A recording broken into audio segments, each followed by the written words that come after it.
Good morning everyone. Last video में हमने क्या पढ़ा था, एवरेज प्रॉफिट मेथड। उसमें मैंने आपको बताया था कि आप कैसे प्रॉफिट को एवरेज निकालते हो और उसके बाद उसको नंबर ऑफ ईयर परचेज से मल्टीप्लाई करते हो। ठीक है, तो इस क्वेश्चन में मैंने आपको एक क्वेश्चन दे रखा है जिसमें कि क्या है, आपको ईयर दे रखा है 13 14 14 15 15 16 16 17 एंड द 17 18। ठीक है, ये आपको दे रखा है और इसमें आपको प्रॉफिट दे रखे हैं 4 लाख 5 लाख 60,000 का लॉस दे रखा है, 1,50,000 2,50,000।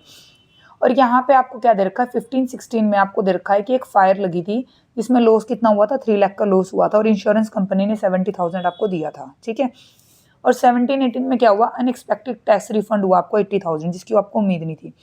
तो जब भी एवरेज प्रॉफिट निकालो तो आप ये बात याद रखना, जो अबनॉर्मल लॉस होगा उसमें आप उसको ऐड कर दोगे और जो एबनॉर्मल प्रॉफिट होगा उसको लेस कर दोगे। एबनॉर्मल लॉस क्या होता है, जो हर साल नहीं होता, अनएक्सपेक्टेड है। हर साल फायर नहीं लगेगी, हर साल इंश्योरेंस कंपनी पैसा नहीं देगी, हर साल आपको लॉस नहीं होगा। ठीक है, वो होता है अनएक्सपेक्टेड लॉस। ठीक है, अबनॉर्मल लॉस। अबनॉर्मल लॉस को आप क्या करोगे, ऐड बैक कर दोगे। ये लिख लेना, जो एबनॉर्मल लॉस होता है आपका उसको आप क्या करोगे, ऐड, और एबनॉर्मल जो प्रॉफिट होगा उसको क्या कर दोगे, आप लेस कर दोगे। ठीक है, let's start. First of all आपको प्रॉफिट कितना दे रखा है, 4 लाख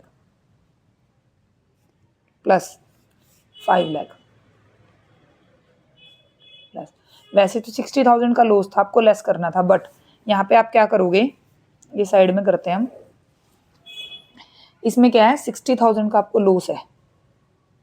ठीक है, तो ये माइनस में है, बट आपको यहाँ पे क्या हुआ था, इंश्योरेंस कंपनी ने 3 लाख रुपीज का आपका लॉस हुआ था और इंश्योरेंस कंपनी ने 70 दिया, मतलब 2,30,000 का लॉस ऐसा था जो आपका होना नहीं था बट हो गया। तो उसको आप क्या करोगे, इसमें ऐड कर दोगे और आपका वैल्यू क्या आ जाएगी, 1,70,000। ठीक है, तो आप जो प्रॉफिट लोगे वो कितना लोगे, 1,70,000।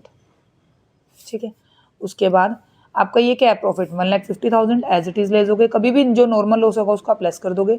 नेक्स्ट देखो आपको कितना है, 2,50,000, बट आपको मैंने आपको बताया अनएक्सपेक्टेड टैक्स है आपका कितना, 80,000, जो क्या हुआ गया, आपको मिल गया, जो कि रिफंड नहीं होता, अनएक्सपेक्टेड था। तो आप क्या करोगे, इसमें जो इस साल का प्रॉफिट आपका 2,50,000 लोगे और उसमें से क्या करोगे, 80,000 लेस कर दोगे, यानी कि ये भी कितना हो जाएगा आपका, 170,000।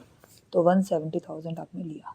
ठीक है, अब आपने क्या लेना है, 1 2 3 4 5, 1 2 3 4 5, 5 ईयर का हो गया, आप 5 लोगे। ठीक है, इसका एवरेज निकाल लोगे, ये हो जाएगा 13,90,000 डिवाइडेड बाय 5, मतलब आपका प्रॉफिट कितना हो गया, एवरेज प्रॉफिट कितने का, ये 5 ईयर का एवरेज प्रॉफिट आपका इतना है, मतलब हर साल अप्रोक्सीमेटली 2,07,000 ये हो गया 2,78,000 कंपनी प्रॉफिट कमा रही है एवरेज। ठीक है, अब मैंने आपको गुडविल का एक फॉर्मूला बताया था। गुडविल का फॉर्मूला क्या बताया था, कि average profit into number of year purchase. ठीक है, 2,78,000, और इस क्वेश्चन में आपको नंबर ऑफ परचेज 3 दे रखा है। क्वेश्चन में ऊपर डिफाइन था number of year purchase 3 year. ठीक है, इसको मल्टीप्लाई करोगे, इट मीन्स आपका प्रॉफिट कितना आ गया, 8,34,000। तो ऐसे आप एवरेज प्रॉफिट निकालते हो। अगेन याद रखना, इसमें एबनॉर्मल लॉस हमेशा ऐड होगा, एबनॉर्मल प्रॉफिट हमेशा लेस होगा। अगर आपका कोई नॉर्मल लॉस हुआ है तो वो आप लेस कर दोगे और नॉर्मल कोई प्रॉफिट हुआ है तो वो ऐड कर दोगे। ठीक है, नेक्स्ट वीडियो में हम डिस्कस करेंगे super profit method. Thank you.